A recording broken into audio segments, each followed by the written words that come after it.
Good evening, I'm Tanushree Ramesh and welcome to the Evening Updates. There are plenty of remarkable achievements for Bahrain to celebrate under the reign of His Majesty King Hamad bin Isa Al Khalifa. Amongst all of them is the National Action Charter, which enjoys a special place. For it was the day on which Bahrainis overwhelmingly voted to adopt a document put forward by His Majesty the King, stepping up the country into a constitutional rule. 20 years ago, on February 14 and 15, 98.4% of the total voters pledged their support to the reforms. Pursuantly, the kingdom held its first parliament and municipal elections in decades. It also marked the first time that female candidates were able to run for public office. The 20th anniversary of this endorsement is marked as the beginning of a new era of reforms, modernization, sustainable development, media and knowledge creativity, all within a modern constitutional monarchy.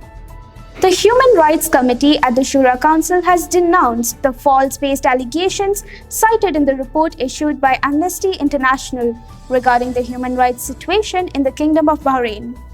The report lacked integrity, objectivity, and credibility as it was not based on correct facts and information that reflect Bahrain's democratic and human rights reality, based on the foundations and principles of human rights that were launched and spearheaded by His Majesty King Hamad bin Isa Al Khalifa, the committee said in a statement issued today. Vice President of the Supreme Council for Environment, His Highness Sheikh Faisal bin Rashid Al Khalifa, received a delegation from the Spanish IDOM company in the presence of a number of representatives of government entities. His Highness Sheikh Faisal lauded the company's good reputation and experience in the fields of energy, oil, and supply of technical and technological services, praising the projects it has implemented in many countries in the region. They expressed thanks to His Highness Sheikh Faisal for the warm welcome, stressing that the meeting is a good opportunity to build cooperation with the Kingdom of Bahrain. The Ministry of Education hosted a remote ceremony to honor 100 teachers who contributed to delivering televised lessons after the outbreak of the novel coronavirus. A book was also launched during the virtual ceremony, documenting the efforts exerted by officials and teachers to prepare and deliver the televised lessons. The fruitful cooperation with the Ministry of Information Affairs was appreciated, adding that 800 lessons have so far been delivered during the school year. The Royal University for Women announced an opening of a specialized center for women's studies in Bahrain. The center will operate in association with the Supreme Council for Women and the United Nations Economic and Social Commission for Western Asia. The center will contribute to enriching research in the fields and issues of women.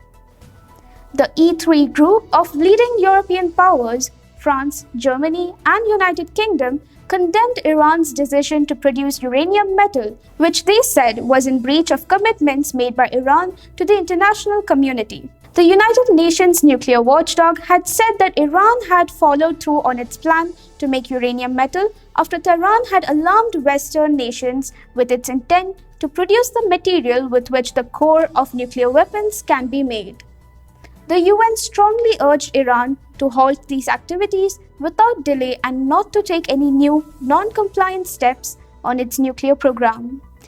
British television channel BBC World News has been barred from airing in China. The National Radio and Television Administration said so.